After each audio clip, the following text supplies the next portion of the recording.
வாங்கண்ணே.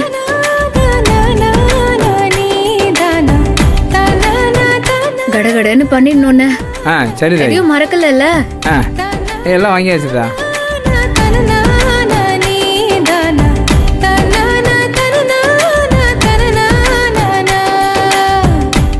இங்க வச்சிடலாம்.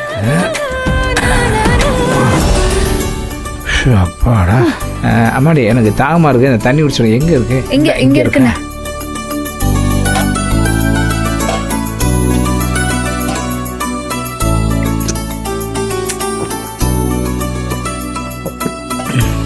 மாடி உனக்கு கிளப்பா இருக்கு அந்த தண்ணி குடிக்க வேணாமா?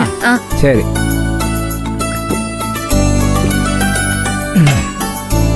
ஏத்தா ஒரு வாரத்துக்கான காய்கறிலாம் மொத்தமா வாங்கியாச்சு. ஆனா என்ன சமைக்க போறோம் ஏது சமைக்க போறோம் நீ சொல்லவே இல்லையா? அதெல்லாம் என் மனசுல இருக்குண்ணே. கடகடன்னு செஞ்சிருவோம். ஏத்தா உனக்கு மட்டும் தெரிஞ்சா போதுமா? எனக்கு தெரிய வேணாமா? சொல்லுதாயே, நானும் தெரிஞ்சுக்கிறேன். முதல்ல இனிப்புல இருந்து ஆரம்பிச்சிருவோம். கவுனி அரிசியில இனிப்பு. சிகப்பா இருக்குமே அதானே? ஐயோ அதே தானே. அப்புறம் மரவள்ளி கிழங்குல வடை செஞ்சிருவோம். ஏத்தா இந்த உளுந்த வடை, பருப்பு வடை, மசாலா வடை, கீரை வடை, இப்படி எத்தனையோ வகை வகையான வடைகளை பத்தி நான் கேள்விப்பட்டிருக்கேன். இது நம்ம புதுசா மரவள்ளி கிழங்கு வடைன்னு சொல்லுவானே. மரவள்ளி கிழங்கு அவிச்சு மாவு மாதிரி உதிர்த்து விட்டு அதுல வடை செய்யறது நல்லா இருக்கும். கேரளாக்காரங்க எல்லாம் செய்வாங்க. அப்புறம் சக்கரவள்ளி கிழங்குல மசியல் பண்ணிடலாம். இங்க வரு, ஒரு கிழங்கையும் விடக்கூடாது, எல்லாத்தையும் வாங்கி எதையாவது பண்ணி விட்டுருவோம். அப்புறம் தேடி பிடிச்சி இந்த நவாப்பழம் வாங்கினல அண்ணன் சாப்பிடறதுக்கு தானே. அண்ணன் என்னதா நவாப்பழத்துல சட்னி பண்ண போறேன். என்னது நவாப்பழத்துல சட்னியா? அப்ப கொய்யாப்பழத்துல குழம்பு வைக்க போறியா? எல்லாமே சூப்பரா இருக்கும். ஏத்தா நீ சொல்றத கேட்கும் போதே அண்ணன் நாக்குல எச்சு ஊறுதே. எல்லாமே கேள்விப்படாத ஐட்டமா சொல்றதாயே. ஆத்தா எல்லாத்தையும் சமைச்சு முடிச்சோன்னே அண்ணனுக்கு எடுத்து வச்சிரு. அதை விட்டுட்டு வர்றவங்களுக்கு எடுத்து வச்சோன்னு அவங்களே எல்லாத்தையும் சாப்பிட்டுருவாங்க. அண்ணன் விருந்தினருக்கு மிஞ்சி தானே நமக்கு. போச்சா? சரிதா, அதுவும் கிடைக்காம போச்சு. சரிண்ணே, கடகடை எல்லா காய்கறியும் கட் பண்ணுங்க. வேலைய ஆரம்பிங்க. பாக்குறேன். காய்கறி வெட்டியாச்சுன்னா மிச்ச வேலை எல்லாம் ஈஸி தான். சரி நான் எடுத்து வைக்கிறேன் தாய்.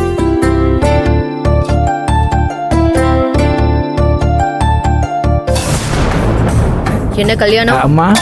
வேலையெல்லாம் ஆரம்பிச்சாச்சா? எல்லாம் போயிட்டு இருக்குமா? எல்லாம் எப்ப ரெடி ஆகும்? மத்தியானம் அட்லீஸ்ட் 1 o'clock ரெடி ஆயிடுமா? 12 மணிக்கு ரெடி ஆயிருமா?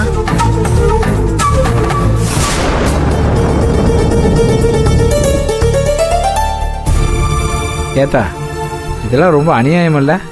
சமைக்கிறதுக்கு வேலை பார்க்கறதுக்குலாம் நீ தேவைப்படுவ.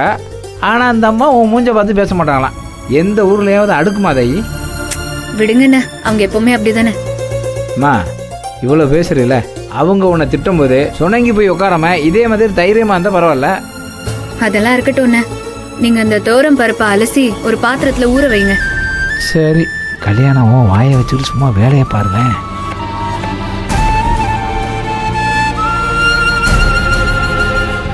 அதான் அந்த கழுவிட்டு ஐயே, வேற எதுவும் வேலை இருக்கா?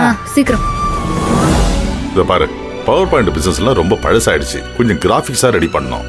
இப்போதான் எல்லாத்துக்கும் ஏஐ வந்துருச்சுல்ல, அதில் ட்ரை பண்ணேன். சரி ஓகே. என்ன சுந்தரவள்ளி, சமையல்லாம் ஆரம்பிச்சிட்டாங்களா? இப்பதான் ஆரம்பிச்சிருக்காங்களாம். எப்போ முடிக்க போறாங்களோ? அதெல்லாம் கரெக்டா நடந்துருமா, நீ ஒன்றும் கவலைப்படாத. சரி, நீங்க யார்கிட்ட பேசிட்டு இருந்தீங்க? அது நம்ம மார்க்கெட்டிங் எம்டி பிரவீன்கிட்ட பேசிட்டு இருந்தேன். இந்த AK group of company chairman வரும்போது நம்ம கம்பெனி பத்தின பிரசன்டேஷன்லாம் கரெக்டா இருக்கணும்ல, அதை பத்தி பேசிட்டு இருந்தேன். கடவுள் புண்ணியத்துல எல்லாம் நல்லபடியா நடக்கணும். அதெல்லாம் நடந்தது சுந்தரவள்ளி, டோன்ட் வரி. சரி, ஆக்சுவலா நம்ம ஆபீஸ் போறதுக்கு முன்னாடி ஆபீஸ்ல ஏற்கனவே யாராவது ஒருத்தர் அங்க இருக்கணும். அவங்க வரும்போது எல்லாம் கிளீனா இருக்கணும், எந்த ப்ராப்ளமும் இருக்க கூடாது. ஆல்ரெடி அதெல்லாம் அரேஞ்ச் பண்ணிட்டேன். சூர்யா இப்ப ஆபீஸ்ல தான் இருக்கான். அவனா? மொத்த ஆபீஸையும் கிளீன் பண்ணி பக்காவா ரெடி பண்ணி வைக்க சொல்லுங்க. எல்லாம் சொல்லிட்டேன், சூர்யா பாத்துக்குவான். பாத்துப்பான், ஏன்னா எப்பவும் போல ஏதாவது விளையாட்டுத்தனமா பண்ணிட்டு போறான். அதுதான் ஏகே குரூப் ஆஃப் கம்பெனியை பத்தி நம்மளோட அவனுக்கு நல்லா தெரியும். அவன் நல்லபடியா பாத்துப்பான், நீ டென்ஷன் ஆகாத. வேணா உன் திருப்திக்காக நான் ஃபோன் பண்ணி பேசுறேன். மச்சான், ஏய் உன் மாமனை நம்பாம நீ சொன்ன மாதிரியே எப்படி பர்ஃபெக்ட்டா போய் வாங்கிட்டு வந்திருக்கேன் பாத்தியா? சூப்பர் மச்சான், செம்ம. எல்லாம் ரெடி தானே? எல்லாம் ரெடி மச்சான். ஒரு நிமிஷம்டா. Oh daddy, 1 minute. Hello daddy. Surya எங்க இருக்க? ஆபீஸ்ல தான் டாடி. அவங்க இன்னும் வீட்டுக்கு வரலடா. நானும் அம்மாவும் அவங்களுக்காக தான் வெயிட் பண்ணிட்டு இருக்கோம். அவங்க வீட்டுக்கு வந்ததும் சாப்பிட்டுட்டு நேரம் ஆபீஸ்க்கு தான் வருவோம். வரும்போது அங்க எல்லா அரேஞ்ச்மெண்ட்டும் பக்காவா இருக்கணும் சூர்யா. டாடி அதெல்லாம் ஆல்ரெடி எவ்ரிதிங் ஓகே. நான் பாத்துக்கிறேன். வை யூ வரி? சரி சரி ஓகே பாய். ம். இப்போ உனக்கு திருப்தியா?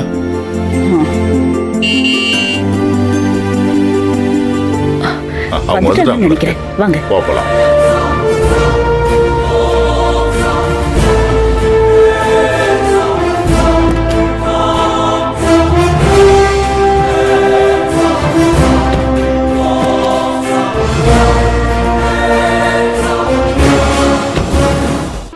யார் அது?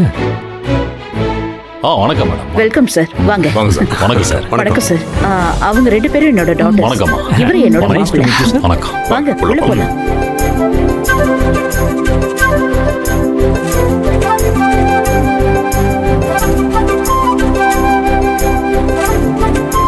வாங்க சார். வாங்க உட்கார். ப்ளீஸ். வர வழியில உங்களை பத்தியும் உங்க கம்பெனியை பத்தியும் சாருக்கிட்ட சொல்லிக்கிட்டு தான் வந்தேன். தேங்க்யூ. Thank you sir. ஆக்சுவலா நாங்க ஒன்றும் அவ்வளோ பெரிய கம்பெனி இல்லை. ஓரளவுக்கு ஏதோ எங்களால முடிஞ்சதை பண்ணிக்கிட்டு இருக்கோம். No you are a big fish in your own ground. உங்க கம்பெனியோட ஆனுவல் டர்ன் ஓவரே உங்க பிசினஸ் ஹவுஸ் சக்சஸ்ஃபுல்னு சொல்லுதே. சார் தமிழ் நல்லா பேசுறீங்களே, ஆச்சரியமா இருக்கு. ஆக்சுவலி என்னோட அம்மா தமிழ்நாட்டை சேர்ந்தவங்க தான். She is from Kanchipuram. So எனக்கு தமிழ் நல்லா பேச தெரியும். இதை நான் எதிர்பார்க்கவே இல்லை. ரொம்ப சந்தோஷம். சார் ஆக்சுவலா எனக்கு ஒரு பையன் இருக்கான் சார். பேர் சூர்யா. அவன் தான் எல்லாத்தையும் பாத்துக்கிறான். இப்போ கூட கம்பெனில தான் இருக்கான். நம்ம போகும்போது அவனை பார்க்கலாம். பாத்துக்கலாம் சார். ஆக்சுவலி சார் நீங்க எவ்வளவு பெரிய பிசினஸ் குரூப். நீங்க எங்க வீட்டுக்கு வருவீங்க, நாங்க உங்களை சந்திப்போம், கொஞ்சம் டைம் ஸ்பெண்ட் பண்ணுவோம். இதெல்லாம் நான் எதிர்பார்க்கவே இல்லை. இது என்னோட பாக்கியம் தான் சொல்லணும். இதுல என்ன இருக்கு? நம்ம எல்லாரும் பிசினஸ் தானே பண்றோம். ஆக்சுவலி கேட்கணும்னு நினைச்சேன், இந்த வீடை எப்ப கட்டினீங்க?